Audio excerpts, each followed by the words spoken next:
La mente como causa. Cuando cambia el estado, cambia el mundo. Hay historias que parecen milagros. Personas comunes que sanan lo incurable, encuentran el amor tras años de soledad, reciben ingresos inesperados, descubren un propósito cuando todo parecía perdido. Estas historias no son exageraciones ni productos de la fantasía. Son testigos de una verdad que se ha mantenido al margen de la educación oficial, pero que ha sido susurrada por sabios, santos, místicos y científicos de vanguardia. La realidad responde al estado interior de quien la vive. Este libro no nace para entretener con anécdotas inspiradoras. Nace para revelar que detrás de cada testimonio que leerás, opera una ley constante, silenciosa y universal. La mente, al modificar su vibración, altera los eventos que atrae, las personas que se cruzan en su camino, y hasta la materia que la rodea. La mayoría de las personas viven como si su experiencia fuera una película que observan, sin darse cuenta de que están escribiendo el guión con cada pensamiento sostenido, con cada emoción nutrida, con cada palabra pronunciada en su interior. En cambio, los protagonistas de estas páginas tienen en común una sola cosa: tomaron conciencia de su poder creador. Puede que no hayan usado términos técnicos ni hayan comprendido a fondo los mecanismos, pero, de algún modo, cambiaron por dentro y la vida les respondió. Hay quien lo llama fe. Otros lo llaman visualización, oración, coherencia emocional o alineación vibratoria. La forma varía, pero el principio es el mismo: la realidad es un espejo. Y ese espejo no refleja lo que tú deseas en voz alta, sino lo que tú eres en lo profundo. Jesús dijo: a cualquiera que tiene, se le dará más, y tendrá en abundancia, pero al que no tiene, aún lo que tiene le será quitado. Mateo 1:12. Esta frase no es una condena, sino una clave vibratoria.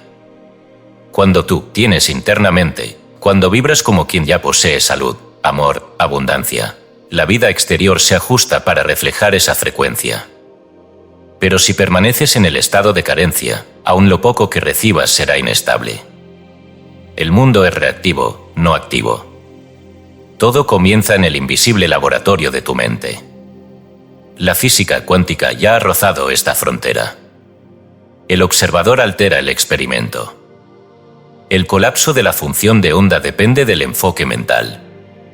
En otras palabras, el pensamiento no solo interpreta la realidad, la fabrica. Esto no es poesía, es física. Es también mística. El Corpus Hermeticum lo expresó así: como es arriba, es abajo. Como es dentro, es fuera. No son metáforas. Son leyes operativas. Y tú estás dentro de ellas, lo sepas o no. Este libro no te pedirá que creas ciegamente, sino que observes con nuevos ojos. A medida que leas cada testimonio, de curación, de abundancia, de renacimiento, podrás reconocer una pauta.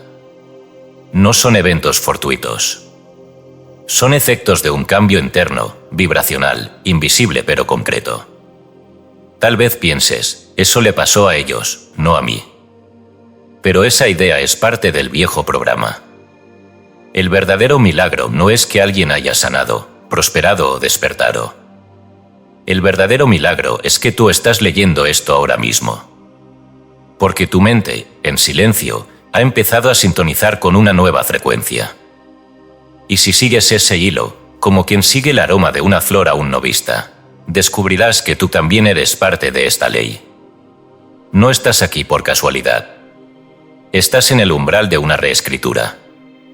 Y la primera página ya ha comenzado. El poder oculto de un pensamiento nuevo. Piensa como nadie, crea el todo. Escrito y publicado por Escucha tu subconsciente. Todos los derechos reservados. Hemos notado que más del 80% que visitan nuestro canal no está suscrito. Puede apoyar este proyecto presionando el botón de suscribirse y dándole me gusta al vídeo. Gracias por inspirarnos en seguir creando más y mejor contenido para ti. ¿Estás listo para transformar tu vida? Capítulo 1. Sanar el cuerpo que ya se había rendido. Cuando el veredicto externo pierde autoridad frente a una decisión interna.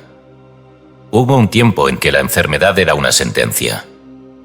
se recibía el diagnóstico como quien escucha un decreto divino, inamovible, irrevocable. Las batas blancas representaban la última palabra y tras ella, solo quedaba resignación.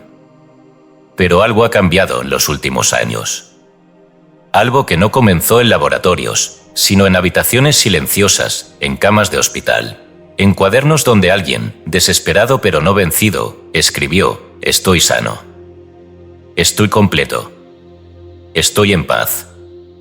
Este capítulo reúne testimonios de quienes escucharon esas palabras temidas. No hay nada más que podamos hacer. Prepárese para lo peor, la ciencia llegó a su límite. Y sin embargo, siguieron. No porque fueran más fuertes, sino porque en algún rincón no anestesiado por el miedo, decidieron cambiar el relato interno. Sanaron no a pesar del diagnóstico, sino a través de una vibración que lo desmanteló. María tenía 52 años cuando le diagnosticaron esclerosis múltiple en fase progresiva. La medicina convencional le ofrecía paliativos, pero no esperanza. Durante meses, su cuerpo parecía deshacerse, debilidad extrema, pérdida de visión, temblores involuntarios. Pero una noche, exhausta y sola, recordó las palabras de su abuela: «Habla con tu cuerpo como si fuera tu mejor amigo. Nunca le grites lo que odias. Dile lo que quieres que recuerde». Empezó a hacerlo. No como un ritual mágico, sino como un acto de ternura radical. «Querido sistema nervioso», decía en voz alta, «gracias por mantenerme viva. Yo te perdono si me olvidaste. Yo me acuerdo de ti». Grabó su voz diciendo afirmaciones mientras dormía. Visualizaba sus nervios como cables dorados reconectándose. Y sobre todo, dejaba de contarle a los demás cómo empeoraba, y empezó a contar cómo iba a mejorar. 6 meses después, sus estudios mostraron una mejoría que los médicos no supieron explicar. 3 años después, caminó sin ayuda al consultorio. Hoy es terapeuta y guía a otros en procesos de autocomunicación celular. No todos los testimonios son espectaculares. Pero todos tienen algo en común: el cuerpo cambió cuando se sintió amado en vez de atacado. No se trató de negar el dolor, ni de evitar el tratamiento médico. Al contrario, muchos combinaron medicinas tradicionales con una nueva medicina interior, la del pensamiento coherente, la visualización persistente, la oración no como súplica, sino como afirmación. El caso de Samuel es otra prueba. Diagnosticado con enfermedad de Crohn a los 27 años, con 3 cirugías programadas, decidió intentar algo diferente. Su motivación no fue espiritual, sino de puro agotamiento. Dijo: «O me muero esperando, o me juego el todo por el todo con mi mente». Durante 90 días, practicó lo que llamó su cuarentena mental: nada de quejas, ni noticias, ni hablar de síntomas. Cada mañana le hablaba a su intestino como si ya estuviera sano. Y en vez de preguntarse ¿por qué me pasa esto?, repetía: «Gracias porque ya pasó». En su tercer control clínico, los médicos cancelaron las cirugías. Las úlceras habían desaparecido. El tejido cicatrizó. Samuel no se convirtió en gurú ni empezó a dar charlas. Solo dijo: «Fue como si el cuerpo necesitara que yo dejara de pelear contra él, para empezar a curarse». Desde la ciencia, esto comienza a tener explicación. El fenómeno del efecto placebo ha sido ampliamente documentado. Cuerpos que sanan al ingerir sustancias inertes cuando creen que están recibiendo medicina real. Pero el efecto va más allá de pastillas falsas. Es la creencia sostenida la que detona la cascada neuroquímica: dopamina, endorfinas, oxitocina, reducción del cortisol. Todo empieza a reorganizarse cuando el cerebro recibe la señal: estoy siendo curado. La neuroinmunología ha demostrado que el sistema inmune no es un ejército autónomo, sino que responde a nuestras emociones y pensamientos. Estrés crónico suprime defensas. Paz sostenida activa genes de reparación. Lo dijo con precisión la doctora Candace Pert. Las emociones son la conexión entre el cuerpo y la mente. Las moléculas del cuerpo piensan y sienten. Pero esto ya había sido dicho, siglos antes, por un hombre que caminó por Galilea. tu fe te ha sanado. Marcos 5:34. No dijo, mi poder te ha sanado. No dijo, Dios te ha sanado. Dijo, tu fe. La fe no como religión, sino como certeza vibratoria de que algo ya es. De que la curación no viene del futuro, sino que ya existe en otro plano y puede ser sintonizada. Este capítulo podría extenderse con decenas de historias. Un niño que dejó de convulsionar después de dormir con una medalla y creer que era invisible a las crisis. Una mujer con artritis que dibujaba a diario su cuerpo como una bailarina flexible. Un hombre con cáncer que escribía cartas agradeciendo su recuperación antes de verla en los análisis. Todos ellos alteraron una sola cosa, el diálogo interno que alimentaba la célula. No fueron santos ni iluminados. Fueron personas hartas de sentirse víctimas. Y en esa decisión ocurrió el viraje. Tú no necesitas negar lo que sientes, ni abandonar los tratamientos que te ayudan. Pero si necesitas comprender esto, tu cuerpo es más obediente de lo que imaginas. Lo que tú decretas en silencio, él lo escucha. Lo que tú repites como verdad, él lo convierte en condición. Cada órgano es una mente parcial. Cada sistema es un coro que espera la señal de su director. Y ese director no está en una bata blanca ni en un diagnóstico. Está en ti.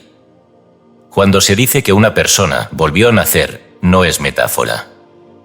Es biología, emoción y espíritu sincronizados. Cada pensamiento que eliges con amor es una célula que recibe permiso para regenerarse.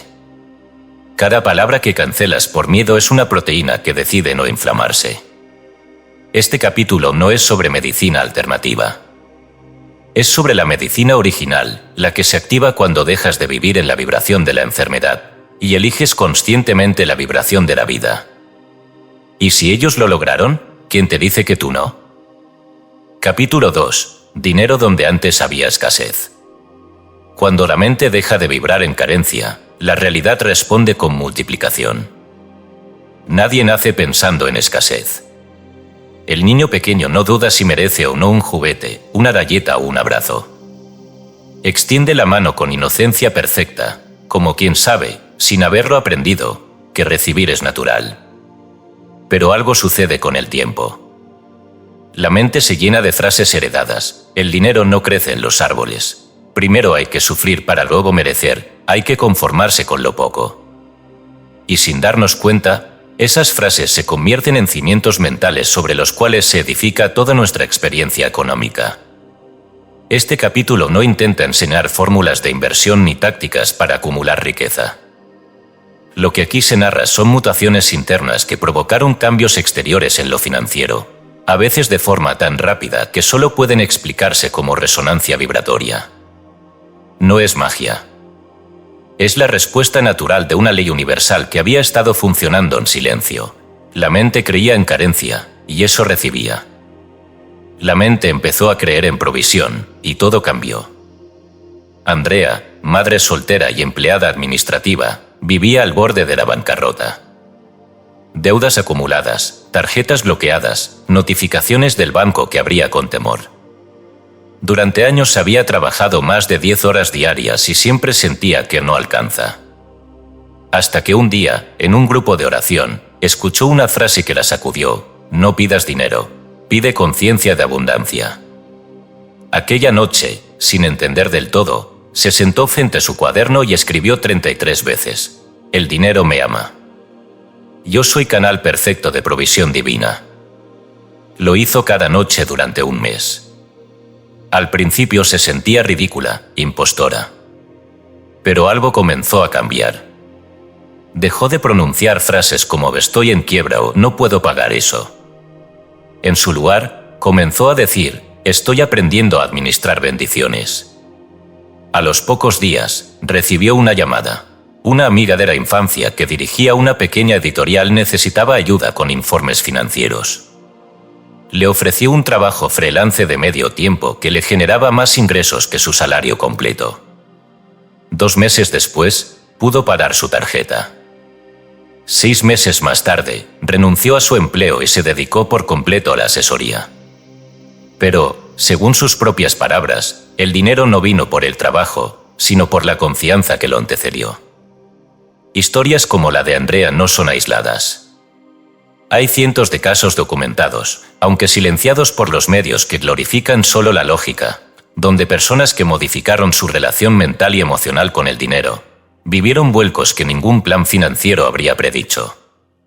Luis, por ejemplo, era comerciante informal en una ciudad fronteriza. Había vivido años dependiendo de fluctuaciones económicas, vendiendo productos de segunda mano, siempre ajustado, siempre debiendo algo. Un día leyó una frase en un folleto que recogió del suelo. Todo lo que das con miedo, vuelve menguado. Todo lo que das con alegría, vuelve multiplicado. Durante semanas reflexionó en silencio. Decidió hacer algo impensado, regalar el 10% de su ganancia diaria, aunque fuera poco, no como limosna sino como declaración vibratoria. Lo llamaba su prueba de confianza al universo. Durante ese año, no solo duplicó sus ingresos, comenzó a vender mercancía nueva, amplió su clientela y salió de una deuda con la que había cargado por años. No di para recibir, dijo, di para soltar la idea de que no había suficiente. La programación subconsciente es el conjunto de creencias no examinadas que operan como piloto automático. La mayoría de las ideas que tenemos sobre el dinero no son nuestras, fueron absorbidas antes de los 7 años, modeladas por las emociones que acompañaban cada escena económica familiar. Un padre que discutía por pagos atrasados. Una madre que decía con tristeza, no tenemos para eso. Un ambiente donde el dinero era sinónimo de esfuerzo, conflicto o imposibilidad. Pero cuando alguien comienza a revisar ese archivo interno y reescribe esas creencias, no desde la fantasía, sino desde una nueva vibración sostenida, ocurre una ruptura en la secuencia anterior. El subconsciente, que antes protegía la escasez como una certeza, comienza a admitir nuevas posibilidades. Y esas posibilidades se manifiestan. Una mujer llamada Clara vivía obsesionada con las promociones. No compraba nada sin cupones. Guardaba centavos. Llevaba años en lo que ella llamaba modo supervivencia. En una conferencia, escuchó una frase que la dejó paralizada. El universo no responde a lo que tú dices que quieres, sino a lo que tú demuestras que crees. Entonces entendió, vivía como si el dinero fuera enemigo, como si el mundo estuviera siempre a punto de fallarle. Decidió hacer un solo cambio radical, vivir un mes como si ya fuera rica, no en gastos excesivos, sino en confianza. Compró flores sin motivo. Regaló un libro a un desconocido. Dejó de revisar compulsivamente su cuenta. Y cada mañana repetía, yo vivo en el río de la circulación infinita. Aquel mes fue el primero, en años, en que cerró con saldo positivo. Pero más allá del número, lo que cambió fue su campo vibratorio. Dejó de esperar tragedias y comenzó a anticipar bendiciones. Y el dinero, ese espejo tan temido, dejó de huir y empezó a acercarse. La ley de circulación afirma que el dinero es energía en movimiento. Si se estanca, muere. Si fluye, se multiplica. Dar, recibir, compartir, honrar, agradecer, todo forma parte de un mismo circuito. Cuando una persona da con temor, corta el flujo. Cuando da con amor, lo amplía. No es un dogma espiritual, es un principio universal. Neville Goddard lo expresó de otro modo. No atraes lo que deseas. Atraes lo que crees ser. Y si tú crees, en lo más profundo, que eres abundancia en forma humana, la vida no puede más que confirmarlo. Este capítulo no ofrece garantías, pero sí deja clara una ecuación. Cambio de creencia igual a cambio de frecuencia igual a cambio de experiencia. Tú no necesitas más dinero. Necesitas menos miedo. No necesitas probar que mereces. Necesitas dejar de vibrar como quien lo duda. No necesitas pedir al universo como mendigo. Necesitas darle instrucciones como heredero. Porque la riqueza, como la salud, no comienza en la cuenta bancaria. Comienza en el invisible código que tu mente emite cada vez que dices, esto es posible para mí.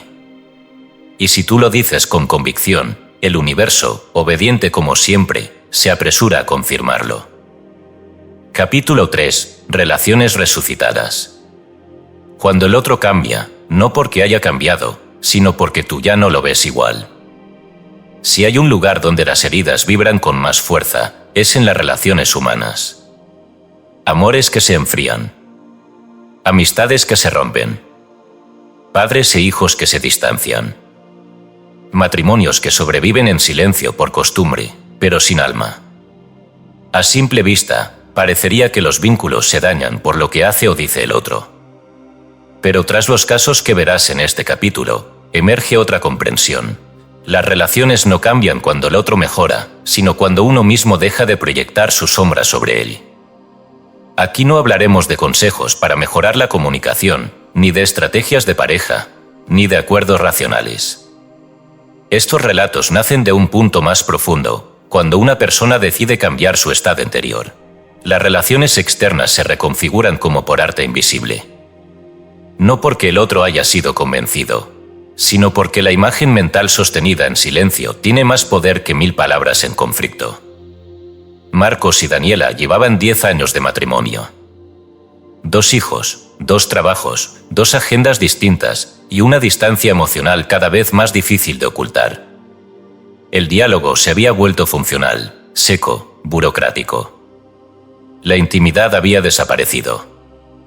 El respeto se mantenía, pero sin alegría. Hasta que un día, mientras leía sobre física cuántica y observación, Marcos tuvo un pensamiento simple, pero transformador, y si no la estoy viendo como es, sino como yo creo que es. Esa noche, comenzó un experimento. En lugar de enfocarse en lo que ella no hacía, su silencio, su indiferencia, decidió imaginarla como en los primeros años, luminosa, alegre, cómplice. Antes de dormir, cerraba los ojos y recordaba los momentos felices, como si fueran actuales. No se lo dijo a ella. No le exigió nada. Solo decidió dejar de proyectar su desencanto. A las 3 semanas, sin razón aparente, Daniela lo abrazó al despertar. Empezó a hablarle de nuevo con ternura. Volvieron a cenar juntos sin pantallas. Hoy, cuando él cuenta esta historia, suele decir, no fue ella la que cambió, fui yo quien la volvió a ver con ojos limpios, y entonces ella pudo volver a serlo. Este fenómeno ha sido descrito por diversas tradiciones espirituales. En el cristianismo místico, se le llama ver al otro en Cristo. En la psicología junguiana, se llama proyección, lo que no reconoces en ti, lo ves en el otro. En las enseñanzas de Neville Goddard, se afirma que toda persona en tu mundo es una representación del contenido de tu mente. Lo expresó así. El otro no es más que tú mismo empujado fuera y objetivado. Neville Goddard. Esto no significa que el otro no tenga voluntad. Significa que lo que tú sostienes mental y emocionalmente sobre esa persona actúa como una vibración que le habla en silencio, lo sepa o no. Si tú lo ves como agresivo, él responderá agresivamente. Si tú lo ves como amoroso, tarde o temprano encontrará motivos para hacerlo contigo. Rocío había cortado toda comunicación con su madre desde hacía 4 años. La relación había sido tormentosa desde la adolescencia. Críticas, reproches, comparación con su hermana. Rocío estaba convencida de que alejarse era su única vía de paz. Pero en un retiro espiritual, le pidieron que escribiera una carta a alguien con quien tuviera un vínculo no resuelto. La escribió. Lloró. La rompió. Luego, cada noche, empezó a imaginar a su madre diciéndole, «Te amo, siempre lo hice a mi manera». Y ella respondía, «Te perdono, aunque aún no entienda todo». Lo hizo durante 40 días. El día 41, su madre la llamó. No para hablar del pasado, sino para invitarla a comer. Durante el almuerzo, sin explicaciones ni justificaciones, ambas lloraron. No se trató de analizar lo sucedido, sino de haberse reencontrado en otro campo vibratorio. A partir de ahí, La relación no volvió a ser perfecta, pero sí viva. Rica, real, como si se hubiera resucitado algo que parecía muerto.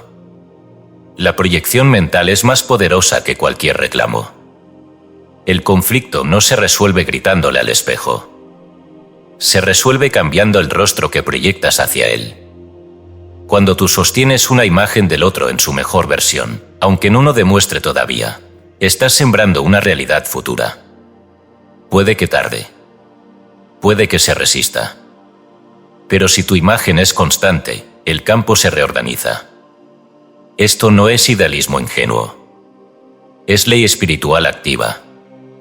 Jesús dijo: todo lo que pidáis en oración, creed que lo recibiréis y os vendrá. Marcos 11:24. Pedir en oración no es solo hablar con Dios. Es ver con los ojos del alma lo que aún no se ve con los sentidos. Es mirar al otro no por lo que fue, ni por lo que hizo, sino por lo que puede ser, si alguien lo ama así antes de tiempo. Hay quienes, tras aplicar este principio, han recuperado matrimonios perdidos, han reconectado con padres ausentes, han sanado amistades enterradas por el orgullo. No porque el otro haya sido convencido con argumentos, sino porque la vibración del amor sostenido transformó el campo común. Un caso conmovedor es el de Esteban, cuyo hermano había cortado relación tras una disputa legal por herencia. Durante años no hubo contacto. Pero Esteban comenzó a rezar por él cada noche, no para que regresara, sino para liberar todo resentimiento. Visualizaba abrazarlo. Lo bendecía mentalmente. Y se repetía: no hay dos mentes separadas en Dios. Un día, al salir de una librería, se lo encontró frente a frente. Ninguno supo qué decir. Solo se abrazaron. Y supieron, sin necesidad de palabras, que el vínculo había sobrevivido. Las relaciones no mueren. Solo se oscurecen. Lo que puede parecer una ruptura definitiva, a menudo es solo una señal de que la imagen mental que sostenías necesita ser purificada. Cuando lo haces, el milagro no es que el otro vuelva, sino que tú lo recibes con una conciencia que ya no necesita culparlo para sentirse en paz. Todo ser humano que entra en tu vida, lo hace por resonancia. Tú no puedes obligar a nadie a cambiar, pero puedes desactivar en ti la imagen que sostiene el conflicto. Y cuando eso sucede, la otra persona queda libre de tu juicio. Libre para responder desde otro lugar. Y a veces, esa libertad se parece a un milagro. Un milagro que no bajó del cielo, sino que fue gestado en el espacio secreto de tu corazón. Capítulo 4. Creatividad desatada. Cuando la mente se alinea con lo alto, lo nuevo desciende como revelación. La mayoría de las personas creen que la creatividad es un don exclusivo, una chispa reservada a ciertos elegidos, artistas bohemios, genios atormentados, inventores excéntricos. Pero en cada testimonio reunido en este capítulo, ocurre algo desconcertante: la genialidad no vino tras años de técnica, sino tras un cambio vibratorio. No fue fruto del esfuerzo mental, sino del silencio interior. La creatividad se reveló como un canal, no como una conquista. Muchos de los protagonistas que leerás no eran artistas ni visionarios. Eran personas comunes que, al cambiar su estado de conciencia, mediante meditación, oración, contemplación o gratitud intensa, comenzaron a recibir ideas, proyectos, melodías, soluciones, como si ya existieran en otro plano, esperando ser sintonizadas.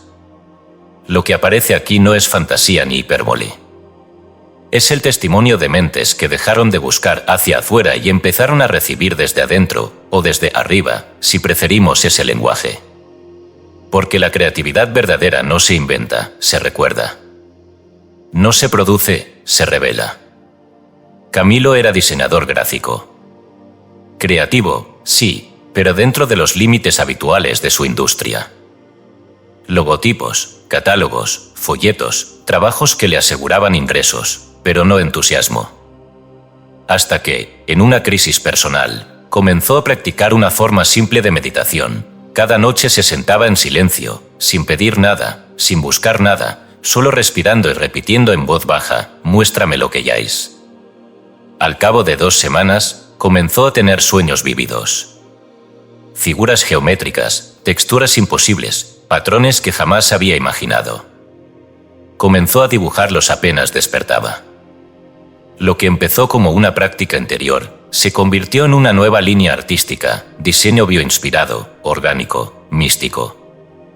Fue invitado a exposiciones. Su trabajo fue comprado por marcas internacionales. Cuando le preguntaban su técnica, él respondía, «No la creo, la descargo». Este patrón se repite. Marta, terapeuta ocupacional, desarrolló un método de rehabilitación para niños con parálisis cerebral que hoy es estudiado en universidades. Pero su origen fue un momento de oración. Cansada de aplicar métodos que no funcionaban, un día se arrodilló y dijo, «Dios, enséñame a ver con tus ojos». Esa noche soñó con su propio cuerpo moviéndose en cámara lenta, como dentro del agua. Al día siguiente, replicó el movimiento con un niño que llevaba meses sin avanzar. El niño respondió. Y a partir de ahí, nació un sistema completo basado en ritmo, resistencia y melodía corporal. Marta no estudió neurología avanzada. No asistió a congresos. Pero su estado interior la conectó con una inteligencia mayor, que algunos llamarían divina, otros cuántica, otros espíritu. Y esa conexión le dio acceso a algo que no estaba en libros, estaba en la nube vibratoria del alma universal. En tiempos antiguos, a esta fuente de sabiduría se la conocía con otros nombres. Los pitagóricos hablaban de la música de las esferas, una armonía silenciosa que emite cada planeta en su órbita, y que puede ser oída por el alma purificada. El arte, entonces, no era una invención, sino una resonancia. El artista no era autor, sino medium. En los textos gnósticos se describe a Sofía, la sabiduría divina, como aquella que entona melodías en el pleroma y permite que ciertas almas, al sintonizar con su canto, recuerden lo que han olvidado. El Evangelio de Tomás recoge una frase de Jesús que bien podría aplicarse al fenómeno creativo. Cuando hagáis de los dos uno, entonces diréis a la montaña, muévete, y se moverá. Esa unidad interior, entre hemisferios cerebrales, entre alma y cuerpo, entre deseo y certeza, es el estado vibratorio donde las ideas imposibles se hacen accesibles. No se trata de inspiración como impulso, sino de una geometría de conciencia donde la mente humana se funde con la mente mayor. El caso de Omar es particularmente impactante. Ingeniero eléctrico con formación clásica, nunca se había interesado por la espiritualidad. Pero tras una experiencia cercana a la muerte, comenzó a experimentar sueños recurrentes con patrones numéricos y fractales que no comprendía. Intrigado, comenzó a estudiar geometría sagrada, sin saber que esos patrones correspondían a secuencias utilizadas por Tesla en sus diseños. En un solo año, desarrolló un prototipo de generador que optimizaba energía con un 20% menos de pérdida térmica. No buscó patentes. Solo dijo, esto me fue dado. Yo solo estoy devolviendo. Omar hoy da charlas sobre creatividad cuántica y afirma, todo ya fue creado. Lo que llamamos inventar es en realidad recordar desde el silencio. Esto no contradice la ciencia. La física moderna ha comenzado a aceptar que la conciencia influye sobre el campo de posibilidades. Rupert Sheldrake habla de los campos mórficos, estructuras invisibles de información que pueden ser leídas por mentes en resonancia. Carl Jung habló de la imaginación activa como vehículo de conexión con el inconsciente colectivo. Neville Goddard enseñaba: la imaginación es la actividad creativa de Dios en el hombre. Y si esto es así, entonces la creatividad no es algo que tú haces. Es algo que tú permites. Los testimonios en este capítulo no son adornos. Son evidencias de que, cuando una persona entra en estado de gracia, gratitud o contemplación profunda, se convierte en receptor de ideas que no se explican por su biografía ni por su formación. Y esas ideas llegan completas, redondas, como si ya existieran, esperando un canal limpio para manifestarse. El problema no es falta de talento.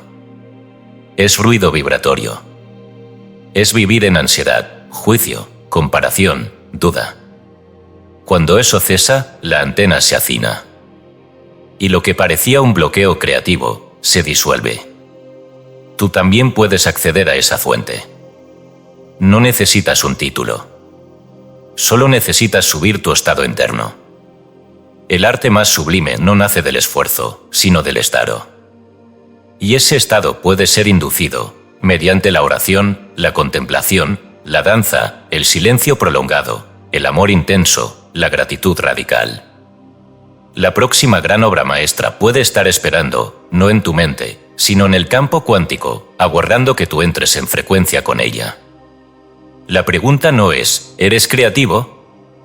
La pregunta es, ¿estás vibrando lo suficientemente alto como para recibir lo que ya te pertenece? Capítulo 5. Vocaciones reveladas en la medianoche. Cuando el alma escucha su nombre en el silencio, la vida deja de ser casualidad. Hay momentos en los que la existencia parece detenerse. No porque algo catastrófico ocurra, sino porque todo lo conocido pierde sabor. Se trata de un estado peculiar, a veces incómodo, el trabajo ya no inspira, los proyectos se sienten ajenos, la rutina pesa como una coraza sin sentido. Muchos lo llaman crisis. Pero en los casos que relataré aquí, esa sensación de vacío no fue un final, sino una antesala. Fue el umbral de una vocación que esperaba ser recordada. No todas las misiones llegan en forma de visión o milagro. A veces, la vocación se manifiesta como una inquietud sutil. Una imagen persistente. Un deseo que no puede justificarse, pero que no se apaga. Y en casi todos los testimonios de este capítulo hay un hilo común. La misión surgió después de un periodo de profundo silencio interior, cuando ya no quedaban máscaras que sostener ni excusas que repetir. Beatriz tenía 41 años cuando renunció a su puesto como directora administrativa en una firma internacional. El trabajo era estable, el sueldo generoso, las metas alcanzadas. Pero algo dentro de ella se había aparado. Una noche, sin decirle a nadie, se internó en una casa de retiro espiritual en las afueras de su ciudad. El lugar no tenía lujos ni internet. Solo árboles, silencio y una pequeña capilla abierta todo el día. Durante 4 días no habló con nadie. En las noches, sentada sola en una banca de piedra, solo repetía una frase en su mente: «Muéstrame para qué fui hecha». En la 4ª madrugada, tuvo un sueño donde caminaba por un mercado pobre enseñando a niños a leer. No había voz. No hubo ángeles. Solo una certeza, eso era. Al regresar, comenzó a trabajar como voluntaria en una fundación de alfabetización. Se formó en pedagogía comunitaria. Fundó una escuela itinerante. Hoy, más de 600 niños han aprendido a leer gracias a su proyecto. Cuando le preguntan cómo supo que esa era su misión, ella responde: porque nunca tuve que convencerme. Solo tuve que obedecer la certeza. Este patrón, la revelación en el silencio, se encuentra en todas las grandes narraciones espirituales. Moisés recibió su llamado en el desierto, al ver una zarza que ardía sin consumirse. Samuel escuchó su nombre en la quietud del templo mientras dormía. Jesús se retiró 40 días al desierto antes de iniciar su ministerio. San Pablo cayó del caballo y se sumió en ceguera antes de comprender su tarea. San Agustín oyó la frase «toma y lee» en un jardín silencioso, y al abrir las escrituras, su vida cambió. Todos ellos fueron interrumpidos por una voz que no provenía del mundo exterior, sino de un centro más íntimo. Una voz que no gritaba, que no imponía, pero que al hablar, deshacía toda duda. Julián, un joven arquitecto recién egresado, tenía todo por delante, excepto motivación. Durante meses vivió en lo que llamaba una niebla sin dirección. Hasta que, por insistencia de un amigo, participó en una práctica diaria de 20 minutos de silencio, sin mantras, sin metas, solo quietud. Al principio, la mente saltaba como un animal enjaulado. Pero al cabo de varias semanas, algo emergió, una imagen constante de techos azules sobre casas humildes. Investigó. Descubrió que en su región, muchas viviendas precarias carecían de aislante térmico. con materiales económicos y diseño eficiente, ideó una solución que reducía el calor interno en un 40%. Hoy, su iniciativa es replicada en comunidades rurales de 3 países. Cuando se le pregunta si recibió la idea, dice sin titubear: no la inventé. La escuché en el silencio. El místico cristiano Meister Eckhart escribió: Dios habla en el alma en la más profunda quietud. Y si el alma está en silencio, entonces puede oír. Y esa escucha no es abstracta. La vocación, la verdadera, no es una tarea impuesta desde afuera. Es una memoria sagrada que aguarda en el alma hasta que el ruido del mundo se apague lo suficiente como para dejarla salir. Es como si una parte de ti, que sabe exactamente para qué encarnaste, necesitara que tú dejes de distraerte con lo urgente para poder revelarte lo importante. Estela era abogada corporativa. Después de años en litigios complejos, cayó en una depresión sin causa aparente. Buscó ayuda médica, pero nada la aliviaba.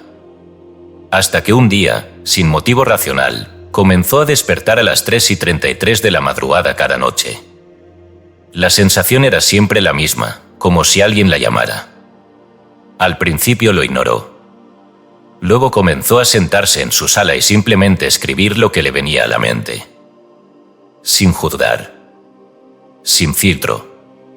En 2 meses había llenado 3 cuadernos con frases sobre justicia, compasión, verdad. Descubrió que deseaba trabajar con mujeres víctimas de abuso que no podían pagar un abogado. Se formó en derechos humanos. Fundó una red gratuita de asistencia jurídica. Hoy, su organización ha salvado a cientos de mujeres de la violencia. Y ella dice: no fui yo quien eligió esta misión. Fue ella quien me eligió cuando dejé de correr. Los antiguos gnósticos afirmaban que el alma humana era enviada al mundo con un logos personal, una semilla divina única, una razón de ser codificada en su interior, pero que, al nacer en el mundo material, olvidaba su origen. El viaje espiritual, entonces, consistía en recordar ese logos y vivir conforme a él. No como deber, sino como liberación. La vocación no es una obligación. Es un llamado que, cuando se escucha, transforma el cuerpo, la mente y el entorno. Porque una persona que vive en su misión, aún sin saber cómo, irradiará certeza, inspiración y dirección en los demás. Si sientes que estás en pausa, perdido, sin rumbo, no es porque hayas fallado. Tal vez es porque el alma está pidiendo que te detengas. Que cierres los ojos. Que dejes de buscar con ansiedad y empieces a escuchar con reverencia. Porque el llamado no siempre es un trueno. A menudo, es una nota suave que solo se oye en la medianoche del alma. La vocación no se inventa. No se busca con esfuerzo. Se recuerda cuando todo lo demás se ha silenciado. Y cuando eso ocurre, ya no se vive por deber, ni por metas, ni por miedo. Se vive porque el alma reconoce el camino y decide caminarlo. Capítulo 6. Sincronicidades de protección y salvación. Cuando lo improbable se vuelve inevitable para quien está en frecuencia de ser salvado. Hay experiencias que desafían la estadística, que escapan a la lógica y que, sin embargo, ocurren con una naturalidad tan exacta que parecen haber sido ensayadas por una inteligencia invisible. Personas que esquivan un accidente por segundos. Llamadas que llegan justo antes del colapso. Desconocidos que aparecen en el instante preciso, hacen lo necesario y desaparecen. Estos no son relatos adornados por la emoción. Son vivencias concretas, contadas por personas que hoy afirman, sin temor al juicio, que algo más las cuida, las guía, las protege.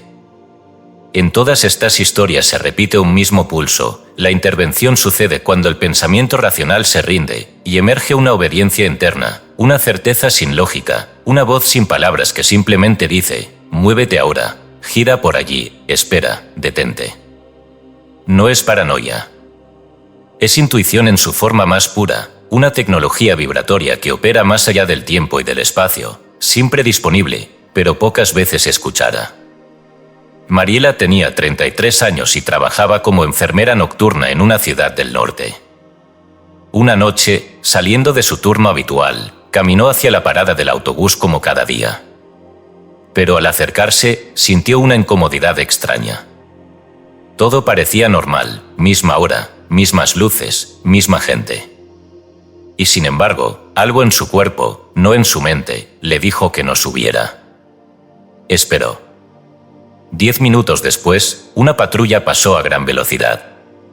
El autobús había sido interceptado en la siguiente cuadra. 2 hombres armados lo habían secuestrado por minutos, buscando a un pasajero en particular. Nadie murió, pero hubo disparos. Mariela, al enterarse, solo pudo decir, no era un pensamiento, era un rechazo físico, como si algo me empujara hacia atrás. Pedro conducía hacia su trabajo un martes cualquiera. La autopista estaba despejada. Iba sin prisa, escuchando música suave. De pronto, y sin razón, sintió el impulso de bajar la velocidad. ¿Lo hizo? Al tomar una curva, encontró un vehículo cruzado en el carril, con las luces apagadas.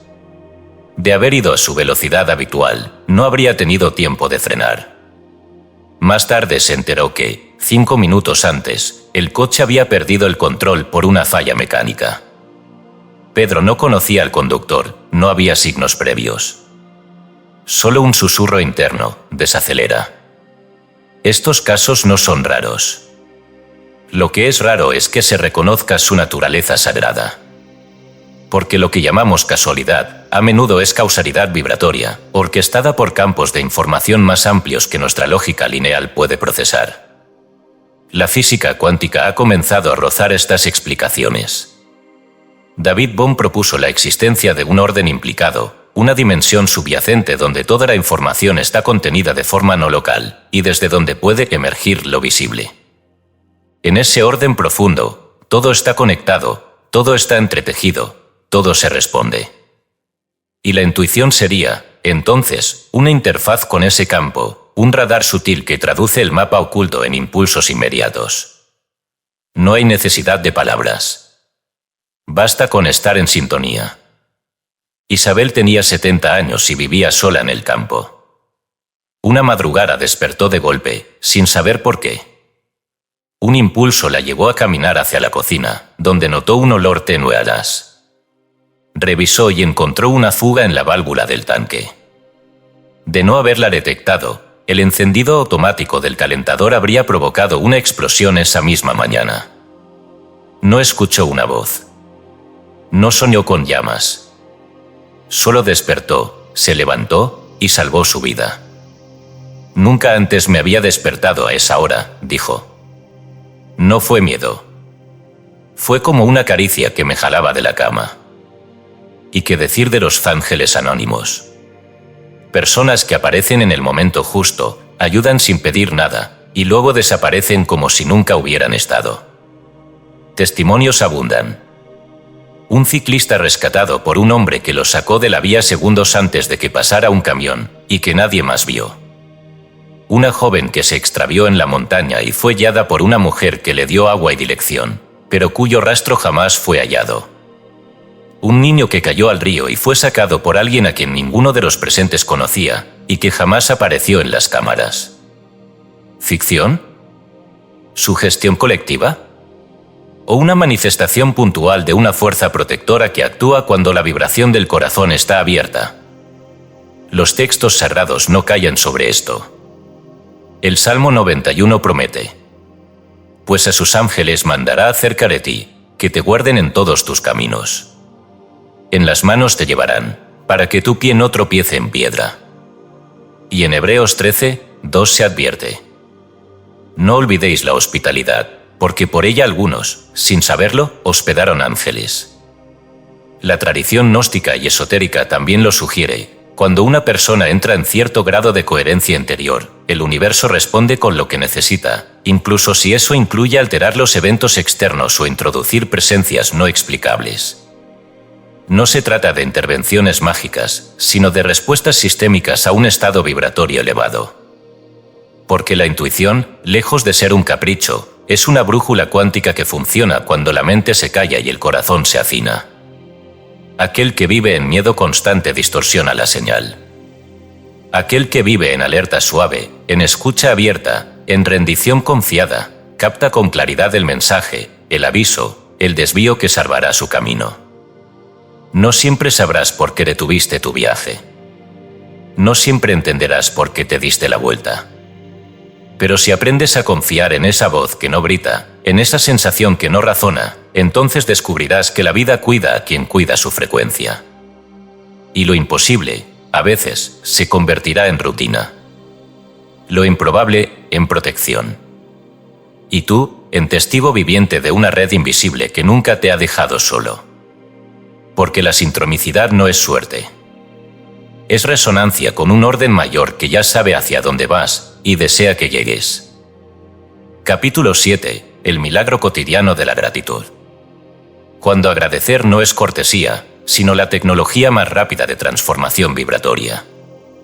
Hay prácticas que parecen inocentes por su simplicidad, casi inofensivas. Tomar un cuaderno, anotar 3 cosas por las cuales estar agradecido, repetir gracias al despertar o antes de dormir. A primera vista, podría parecer una costumbre blanda, un gesto bien intencionado sin mayor repercusión. Pero si se sostienen con honestidad y disciplina, estas pequeñas acciones comienzan a producir un fenómeno tan profundo como invisible. El mundo alrededor comienza a reordenarse, como si respondiera al cambio de clima interior. Relaciones tensas se suavizan. Ambientes laborales cargados se alivian. La salud mejora. Las oportunidades emergen. Este capítulo recoge microhistorias reales de personas que, sin grandes recursos, sin eventos místicos ni cambios drásticos, decidieron practicar gratitud deliberada. Lo que siguió no fue coincidencia, sino manifestación de una ley poco comprendida. La gratitud no es efecto del bienestar, es su causa vibratoria. Lucía, auxiliar administrativa en una oficina estatal, llevaba años soportando un ambiente denso, quejas constantes, compañeras competitivas, jefes indiferentes. Cada mañana despertaba con peso en el pecho. Hasta que un día, tras escuchar una charla sobre gratitud, comenzó a llevar un cuaderno en su bolso. Al llegar al trabajo, lo abría y escribía: gracias por este nuevo día.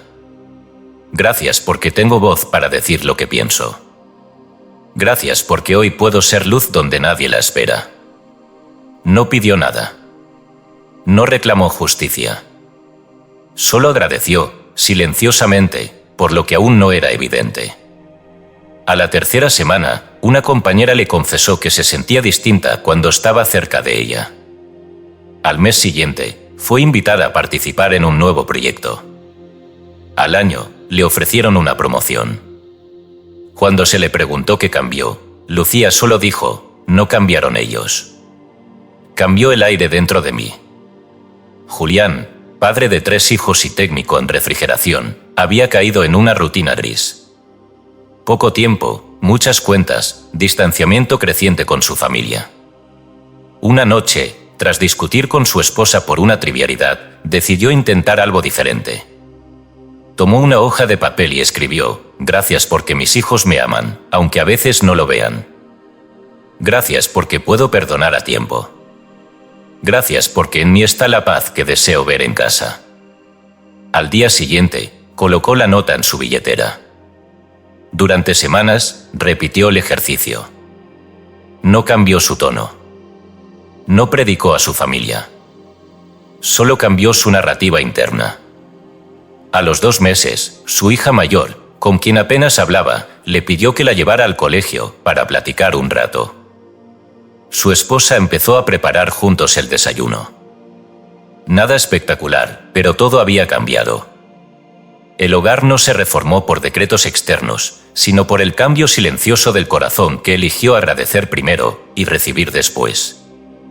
La neurociencia contemporánea ha confirmado lo que los sabios espirituales afirmaron durante siglos: la gratitud modifica la estructura del cerebro.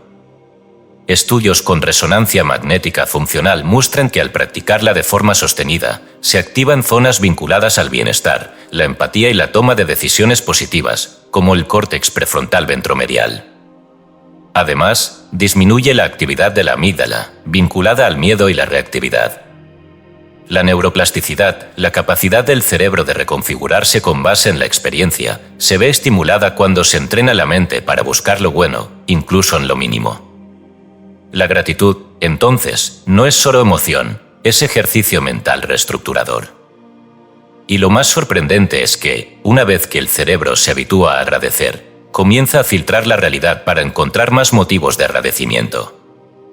Es un ciclo expansivo. Una espiral ascendente.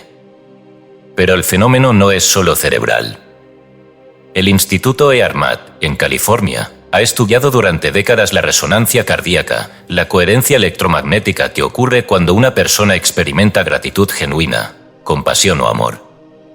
En ese estado, el corazón entra en un ritmo armónico, que a su vez regula el sistema nervioso y genera ondas coherentes que pueden medirse y que influencian el campo emocional de quienes están cerca. En otras palabras, una persona en gratitud sostenida no solo se beneficia a sí misma, sino que eleva la frecuencia de su entorno. Es literal, su corazón emite una señal de orden que se percibe, aunque nadie lo diga. Andrés trabajaba como jefe de mantenimiento en un hospital público. El estrés era cotidiano, emergencias, demandas constantes, escasez de recursos. Nadie parecía ver su trabajo. Un día, su hijo le regaló un cuaderno con el título «Diario de superhéroe». En tono de broma, decidió llenarlo con una sola frase diaria: «Gracias porque hoy hice algo útil», aunque nadie lo notó. Al cabo de 2 semanas, su actitud cambió. Saludaba con calidez. Sonreía mientras reparaba. Un día, un médico se le acercó para agradecerle personalmente por resolver un problema eléctrico que evitó un colapso en quirófano. El director del hospital lo mencionó en una junta. Recibió una felicitación formal. Pero Andrés sabía que el milagro no fue externo. Fue el resultado natural de haberse hecho visible a sí mismo, a través de la gratitud. En textos antiguos, la gratitud era considerada un poder. El apóstol Pablo escribe: «Dad gracias en todo, porque esta es la voluntad de Dios para con vosotros». 1 Tesalonicenses 5:18. Y Jesús, antes de multiplicar los panes, no pidió más, agradeció por lo que había. Y tomando los 7 panes, habiendo dado gracias, los partió. Marcos 8:6. El milagro vino después del agradecimiento, no antes. Porque la gratitud crea el espacio vibratorio donde la abundancia puede entrar. Este capítulo no invita a una práctica superficial. No se trata de repetir gracias como mantra vacío. Se trata de sentir profundamente, cada día, aunque sea por un instante, que hay algo, por mínimo que sea, que ya es bendición. A veces, el simple hecho de poder ver, caminar, respirar, recordar, es suficiente. Y desde allí, desde ese centro, comienza el giro. Primero imperceptible. Luego inevitable. Como si el universo, al notar tu reconocimiento, dijera: así es.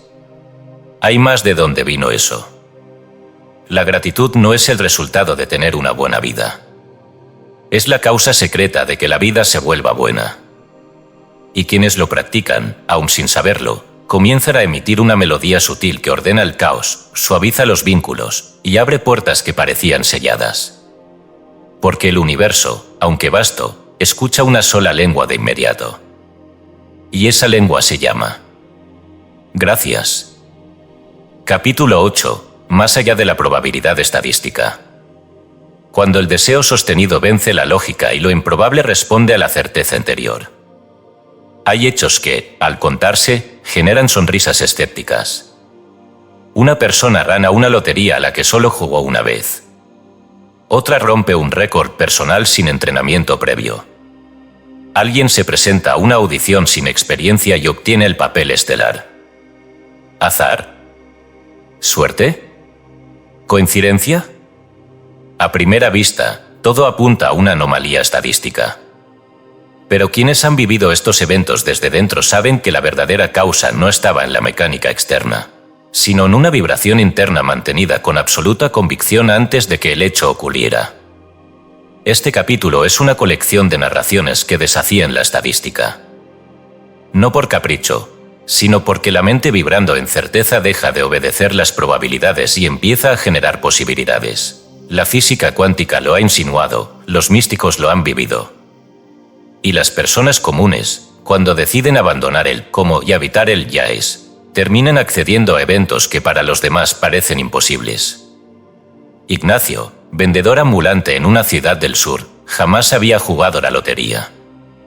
Pero una tarde, caminando por el mercado, vio un número en la pared, 7783. Sin saber por qué, lo repitió en voz baja, este es. Compró el boleto con sus últimos 20 pesos. Esa noche soñó que celebraba con su familia en un lugar desconocido. A los 3 días, el número fue el ganador del sorteo estatal. Ignacio no solo saldó sus deudas, sino que abrió su propio puesto con el que hoy mantiene a su familia. Cuando le preguntaron si tuvo corazonada, respondió, no tuve corazonada. Tuve certeza. Fue como si ya lo hubiera vivido.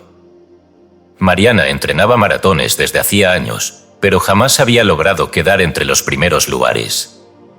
Un día, tras escuchar una conferencia sobre visualización, decidió probar algo diferente. Cada noche, antes de dormir, se veía cruzando la meta en primer lugar. Lo sentía, lo respiraba, lo grababa mentalmente. Dejó de enfocarse en el cronómetro y comenzó a correr desde la imagen cumplida. En su siguiente carrera, rompió su mejor tiempo por más de 5 minutos y clasificó al maratón internacional que había soñado desde niña. No corrí más rápido, dijo. Corrí desde otro plano. En física cuántica, la función de onda representa todas las posibles manifestaciones de una partícula hasta que es observada. El famoso experimento de la doble rendija mostró que la realidad se comporta de manera distinta dependiendo de si es observada o no. El observador acepta el resultado. En el plano metafísico, esto equivale a decir, la conciencia no solo percibe la realidad, la colapsa en una versión u otra. Neville Goddard, uno de los grandes visionarios del siglo XX, lo expresó sin rodeos. No tienes que preguntarte cómo se cumplirá tu deseo. El deseo tiene sus propios caminos y medios. La aceptación del final genera los medios. Para Neville, la clave no estaba en el esfuerzo ni en la lógica, sino en el acto interior de asumir, de forma vívida, emocional, total, que el resultado deseado ya había ocurrido. Y una vez asumido, la realidad externa tenía que reconfigurarse para alinearse con esa imagen cumplida.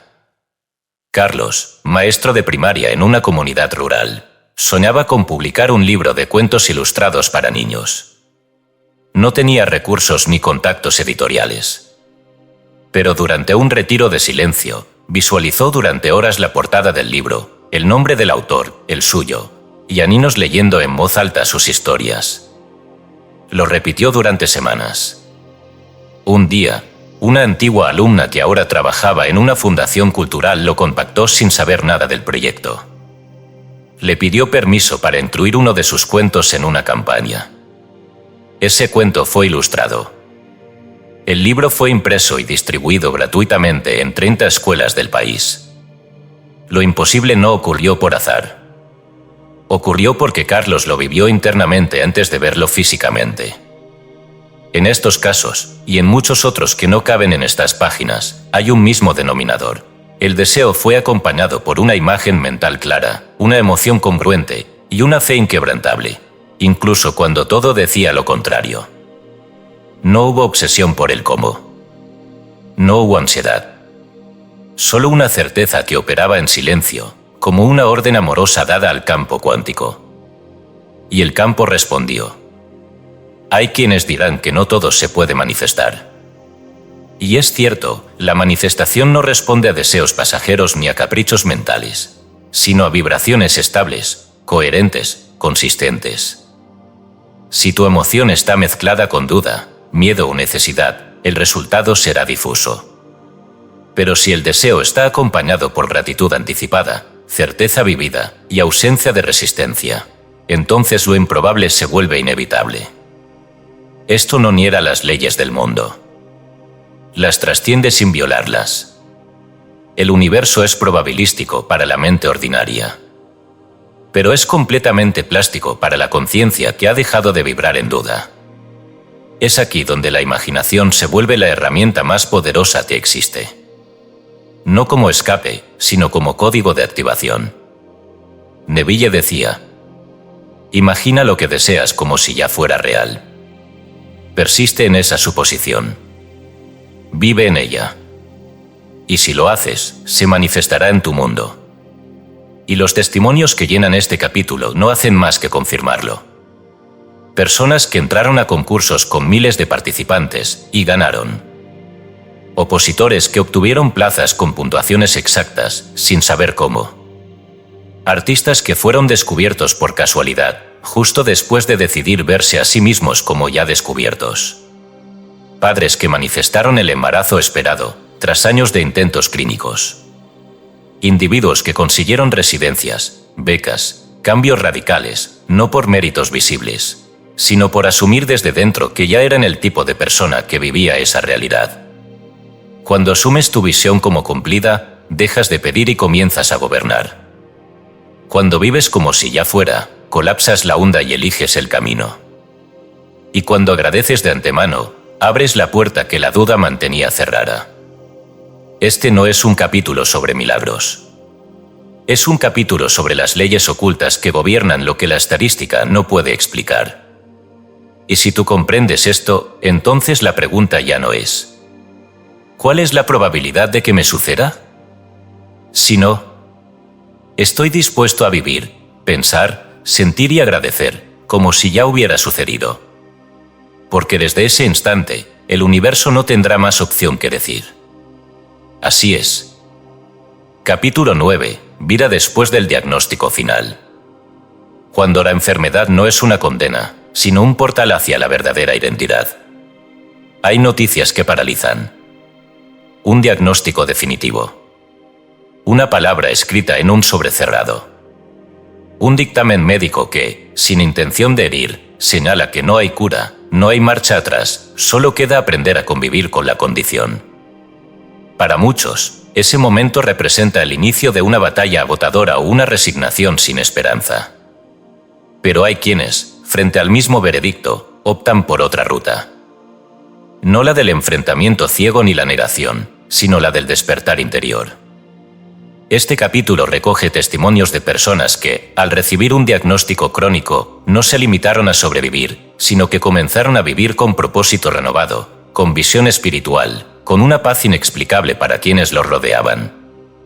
No siempre sanaron físicamente, aunque algunos lo hicieron, pero trascendieron la narrativa de víctima y descubrieron una vida más plena, más consciente, más luminosa que la que tenían antes del diagnóstico. Catalina tenía 29 años cuando le diagnosticaron lupus. Las primeras semanas fueron devastadoras: medicamentos agresivos, fatiga constante, inflamación, sensibilidad al sol y una agenda médica que parecía absorber su vida entera. Pero algo cambió cuando una enfermera le dijo en voz baja: no estás enferma, estás siendo llamada. La frase no venía con explicación, pero Catalina la escribió en su cuaderno. Comenzó a meditar, a leer sobre espiritualidad y cuerpo energético, a conversar con su dolor, como quien busca entender en lugar de pelear. Cada mañana, antes de iniciar su rutina médica, decía en voz alta: estoy viva, y eso significa que sigo a tiempo para amar. Poco a poco, se convirtió en guía para otras mujeres con enfermedades autoinmunes. No como experta, sino como compañera de camino. Hoy coordina círculos de meditación para pacientes crónicos y afirma con serenidad: no sé si viviré 10 o 40 años más, pero sé que cada uno de mis días ahora tiene un sentido que nunca imaginé mientras estuve sana. Miguel, exatleta profesional, fue diagnosticado con esclerosis lateral amiotrófica, ELA. Su cuerpo empezó a ceder ante la debilidad muscular. Perdió movilidad, luego el habla. Pero antes de quedar inmovilizado, comenzó a grabar vídeos cortos contando su historia, no como despedida, sino como revelación. En uno de ellos dijo: «He corrido maratones, he competido por trofeos, he ganado medallas. Pero ahora que apenas puedo levantar un vaso, entiendo que la carrera más importante no era hacia la meta, era hacia el alma». Miguel nunca se rindió ante la amargura. Cuando perdió el habla, escribió. Cuando perdió la escritura, dictó con la mirada mediante un sistema de seguimiento ocular. Su último mensaje, proyectado en una conferencia sobre espiritualidad y enfermedad, fue: «No soy mi cuerpo, soy lo que aún ama dentro de él». Lo que estos casos revelan no es negación del sufrimiento, ni una romantización de la dolencia. Al contrario, es una alquimia interior que convierte la limitación física en expansión espiritual. En el lenguaje místico, es el fuego que purifica, el crisol donde el ego se derrite y el alma se muestra sin ornamento. San Juan de la Cruz escribió: «Oh llama de amor viva, qué tiernamente hieres de mi alma en el más profundo centro». Y en ese centro herido, muchos descubren una llama que no se apaga, una luz que se vuelve visible precisamente cuando todo lo demás comienza a oscurecerse. Desde la ciencia, esto también encuentra eco. La psiconeuroinmunología ha mostrado que las emociones y la percepción influyen en la evolución de enfermedades crónicas. Pero más allá de lo clínico, se reconoce un fenómeno creciente: pacientes que, lejos de deprimirse, experimentan estados de gratitud, compasión, incluso éxtasis espiritual, sin razón externa para ello. Como si la fragilidad del cuerpo activara otra dimensión del ser. El psiquiatra David R. Hawkins documentó múltiples casos de pacientes terminales que, en sus últimas etapas, alcanzaban lo que él llamó un nivel de conciencia de paz. Y esto no era resignación. Era realización. Nora, con cáncer de ovario en etapa 4, comenzó a escribir cartas de agradecimiento a cada persona que había influido en su vida: maestros, vecinos, médicos, exnovios, amigos de la infancia. Cada carta la llenaba de lágrimas, no de tristeza, sino de claridad. En una de ellas escribió: «No sé si moriré pronto o tarde, pero sé que, por primera vez, estoy sintiendo lo que vine a sentir: conexión, reverencia, entrega».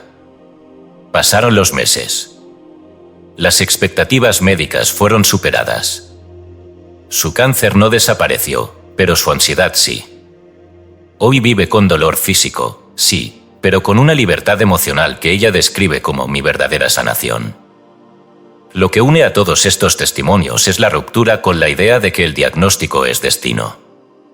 Ellos decidieron no permitir que la enfermedad definiera su identidad, sino que se convirtiera en vehículo de transformación.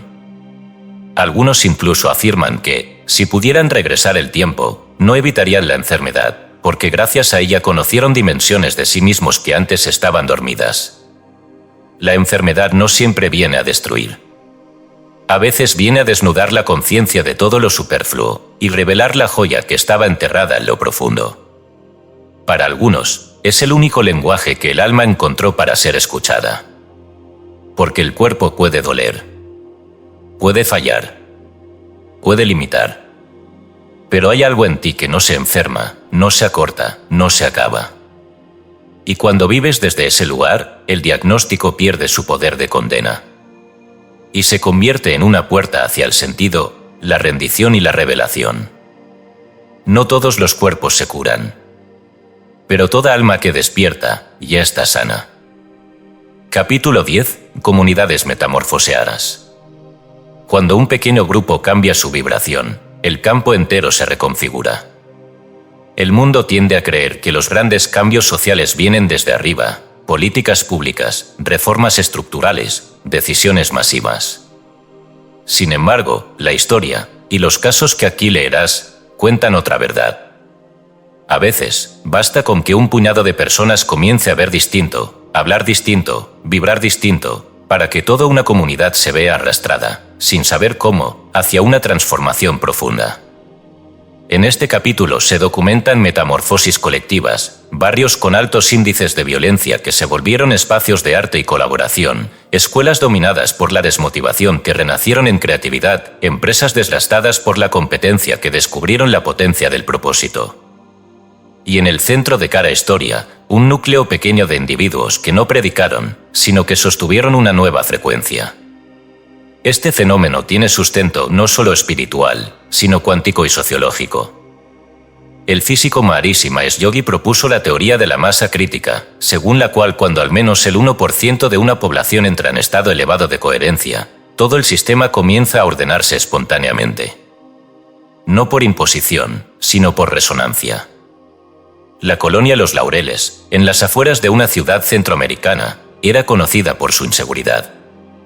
Robos diarios, peleas callejeras, presencia constante de patrullas. En medio de ese entorno, 5 mujeres decidieron reunirse cada madrugada para orar. No pedían por seguridad, pedían por luz, por comprensión, por armonía.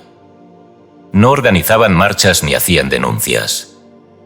Solo se reunían a las 5 de la madrugada, durante 20 minutos, todos los días, en una banca del Parque Central. A los 3 meses, sin explicación, disminuyeron los reportes de violencia. A los 6 meses, jóvenes que nunca se habían involucrado comenzaron a ofrecer talleres de música. Un mural colectivo apareció. Un cine al aire libre. Cuando se les preguntó cómo lo lograron, respondieron: no hicimos nada afuera. Solo sostuvimos la visión de un barrio sano, hasta que el barrio comenzó a creérselo. En una escuela pública de bajo rendimiento en la periferia de Santiago, un grupo de docentes agotados decidió dejar de quejarse de los recursos. En su lugar, instauraron una práctica: antes de cada clase, se detenían un minuto en silencio. No para preparar contenidos, sino para alinearse con la intención de sembrar dignidad en los niños, incluso en medio del caos.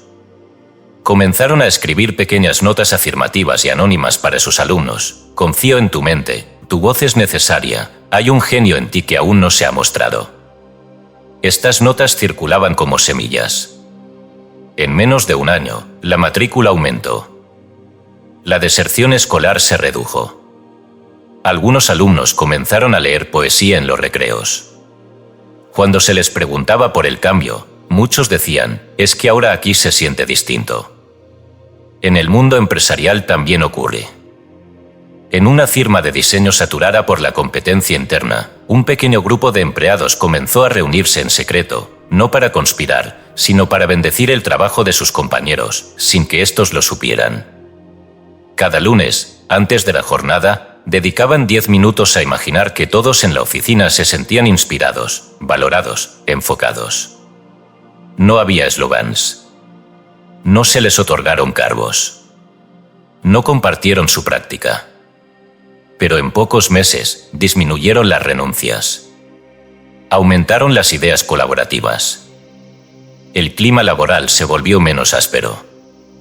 Uno de los directivos, sin saber del grupo, dijo: no sé qué ocurrió, pero siento que alguien apagó la guerra aquí dentro.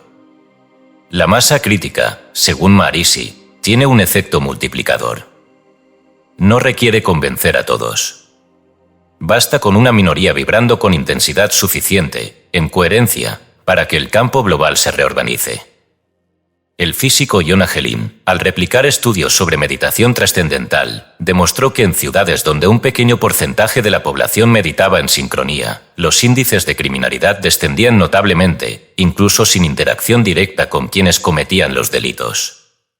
Esto no es esoterismo ingenuo. Es física de campos. Es mecánica del alma colectiva.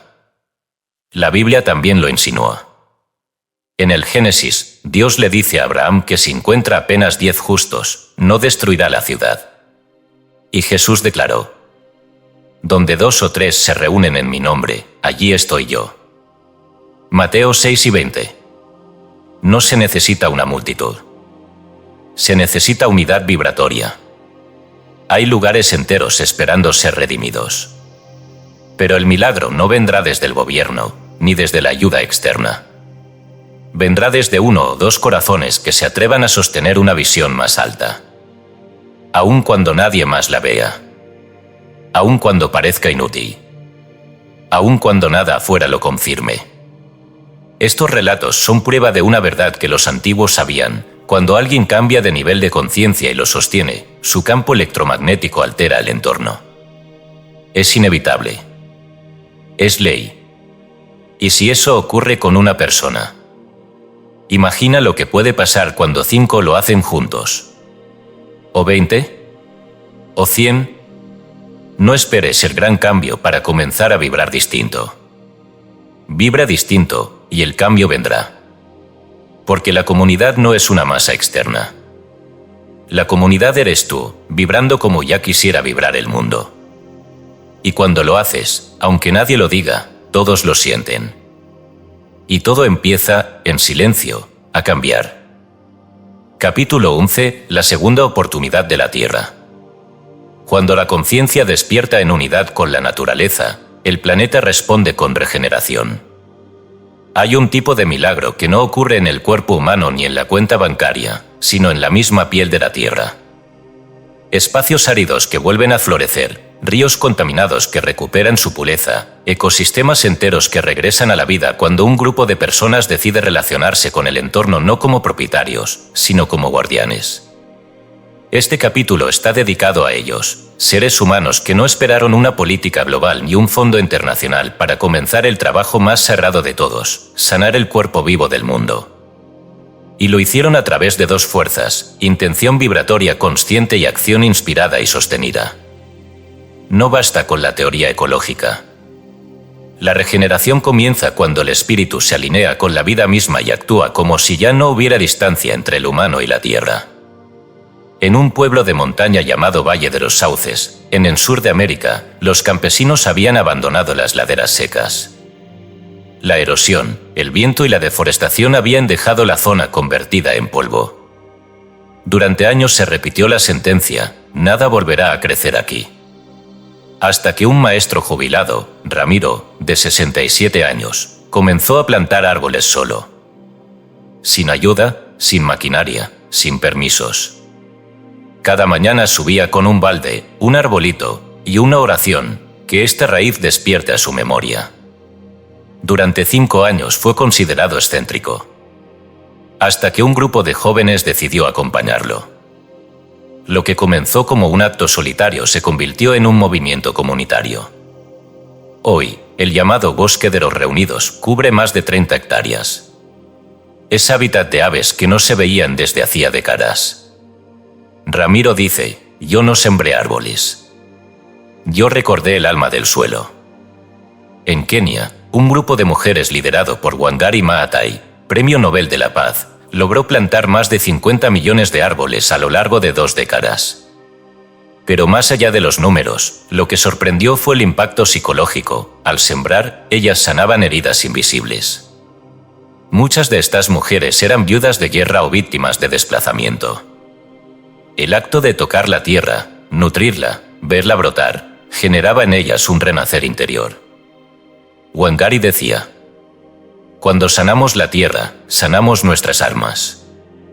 La ciencia ecológica habla de resiliencia natural, la capacidad de los ecosistemas de recuperarse si se detiene el daño y se les ofrece un mínimo de restauración activa.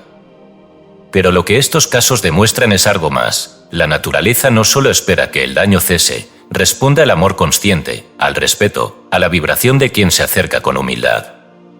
En Japón, el Dr. Masaru Emoto documentó cómo el agua expuesta a palabras de gratitud formaba cristales más armónicos que aquella expuesta a insultos. Esto, aunque cuestionado por sectores científicos, encuentra eco en la física de campos. La materia responde a la intención consciente. Si el agua reacciona a la palabra humana, ¿qué ocurre cuando un río entero es mirado, amado y bendecido? En Colombia, una quebrada completamente contaminada que cruzaba un asentamiento marginal fue declarada irreversible por las autoridades ambientales. Sin embargo, un pequeño grupo de vecinos comenzó a reunirse cada domingo para orar a la orilla. No para pedir milagros, sino para agradecer el agua que alguna vez fluyó limpia y visualizarla así nuevamente. Luego, comenzaron a recoger basura. Después, sembraron plantas acuáticas purificadoras. En 2 años, el olor desapareció. Luego regresaron los insectos. Luego las aves. Hoy es una zona ecológica protegida, y los mismos que vivían del basural, viven ahora del turismo regenerativo. Uno de los voluntarios dijo: no saneamos un río. Saneamos la relación que teníamos con él. Los pueblos originarios no separaban al ser humano de la naturaleza. Todo acto era recíproco. Todo animal tenía espíritu. Todo río era un ser. La cosmovisión andina, por ejemplo, habla de la Pachamama no como un símbolo, sino como una entidad viva que escucha, responde y enseña. En las tradiciones africanas, el suelo mismo es portador de memoria. En las culturas nativoamericanas, se enseña que la tierra no nos pertenece, nosotros le pertenecemos a ella. Estas ideas, que la modernidad desechó por superstición, están volviendo. No como folclore, sino como urgencia espiritual. Porque si el planeta está colapsando, no es por falta de recursos, es por desconexión vibratoria. Neville Goddard hablaba de la imaginación como el único poder creativo real. ¿Qué ocurre cuando un colectivo imagina un territorio regenerado, con convicción, con emoción, con persistencia, y luego actúa desde esa imagen como si ya fuera real? Lo que ocurre es que la Tierra, como espejo sagrado, responde. La física cuántica ya no descarta estas hipótesis. El campo unificado postulado por David Bohm sugiere que cada conciencia individual afecta el campo total. La intención de uno repercute en la totalidad. Y cuando esa intención se multiplica por decenas, cientos o miles de personas, lo imposible comienza a germinar. Una comunidad rural en India, devastada por la sequía, comenzó un ritual. Al anochecer, hombres, mujeres y niños se sentaban alrededor de un pozo seco y cantaban durante 1 hora diaria, bendiciendo las lluvias que aún no llegaban. Lo hicieron durante semanas. Al cabo de 1 mes, comenzó a llover de manera intermitente. 2 meses después, el pozo rebosó. La temporada fue atípica, donde otras regiones seguían secas, ellos cosecharon. Los meteorólogos no supieron explicarlo. Pero los campesinos sí. La tierra escuchó nuestra voz cuando dejamos de pedir y empezamos a agradecer. La regeneración planetaria no es utopía. Es respuesta. La tierra no necesita que la salvemos. Necesita que despertemos. Que recordemos que ella es sagrada, que cada árbol cortado es un pulmón perdido, que cada río asfixiado es una vena del alma colectiva. Y cuando un pequeño grupo, en silencio, en fe, en ternura, comienza a actuar como si el planeta fuera un ser vivo, el milagro no tarda. La segunda oportunidad de la Tierra no depende de gobiernos. Depende de ojos que la vuelvan a ver como madre. De manos que ya no la exploten, sino que la acaricien. De espíritus que recuerden que no hay separación entre su cuerpo y el cuerpo del mundo. Porque la Tierra no está muriendo. Está esperando que volvamos. Y cada árbol que plantamos, cada río que bendecimos, cada semilla que tocamos con gratitud, es un acto de regreso. Y ella, como toda madre, ya ha perdonado. Solo espera que lo sepamos. Epílogo, el testigo eres tú. No estás leyendo estos testimonios por azar. Estás siendo convocado a escribir el tuyo. Cada historia en estas páginas fue real. Cada transformación relatada, sea en el cuerpo, en las finanzas, en las relaciones, en el entorno o en el alma, fue vivida por alguien que un día estuvo en el mismo punto que tú, preguntándose si era posible, dudando si tenía sentido, lidiando con la inercia de una vida que parecía no cambiar. Y sin embargo, algo dentro de esas personas dijo basta. No con ira, no con desesperación, sino con una firmeza suave, como quien recuerda en silencio, esto no es todo lo que soy. Ese recordatorio puede haber llegado como un susurro, una frase escuchada por casualidad, un encuentro, un libro, o una página como esta. Porque ahora que has leído, ahora que sabes que la transformación no es exclusiva de unos pocos, ahora que has sentido en tu interior el eco de cada testimonio, no puedes volver atrás como si nada hubiera pasado. No porque debas, sino porque algo en ti ya ha sido tocado. Y por eso, te digo sin rodeos. El próximo testimonio no lo vas a leer. Lo vas a vivir. Y si eliges conscientemente caminar hacia él, te darás cuenta de que todas las condiciones ya están dentro de ti. Solo hay que alinearlas. El método de 30 días, vivir como si ya fueras la prueba. Este no es un reto, ni un curso, ni una receta. Es una práctica vibratoria diaria, simple pero profunda, diseñada para ayudarte a convertir tu historia en testimonio vivo. No necesitas fe perfecta. Solo necesitas compromiso suave y constante. La transformación no ocurre por fuerza, sino por frecuencia sostenida. Durante los próximos 30 días. 1. Cada mañana, al despertar, antes de mirar el teléfono o hablar con alguien, cierra los ojos durante 3 minutos y pronuncia internamente: hoy actúo, pienso y respiro como quien ya vive la vida que anhela. Siente esa frase. No la repitas como obligación. Siéntela hasta que se vuelva un microclima interior. 2. Elige un área de tu vida que desees transfigurar. No todas al mismo tiempo. Solo una. Salud, dinero, relaciones, vocación, propósito, entorno, elige solo una. Y durante 30 días, imagina cada día un instante donde eso ya es real. No cómo lo lograste. Solo el momento cumplido. 3. Lleva un diario de certeza. Cada noche, escribe 3 frases. Algo por lo que agradeces de este día. Una acción que hiciste como si ya fueras esa versión futura.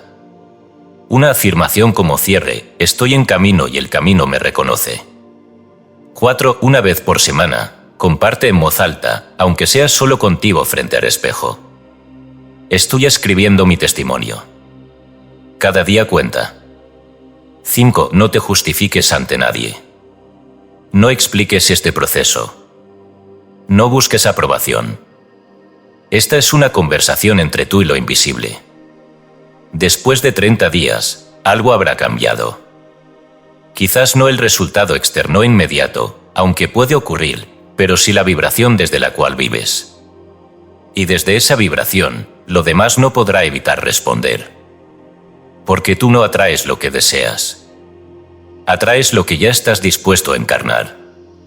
Y al encarnarlo, el campo, la vida, el universo, Dios, se alinea para reflejar lo que tú ya eres en esencia. No esperes condiciones ideales. No esperes que el miedo desaparezca. Comienza con lo que tienes, desde donde estás, tal como eres. Así comenzaron todos los que leíste aquí.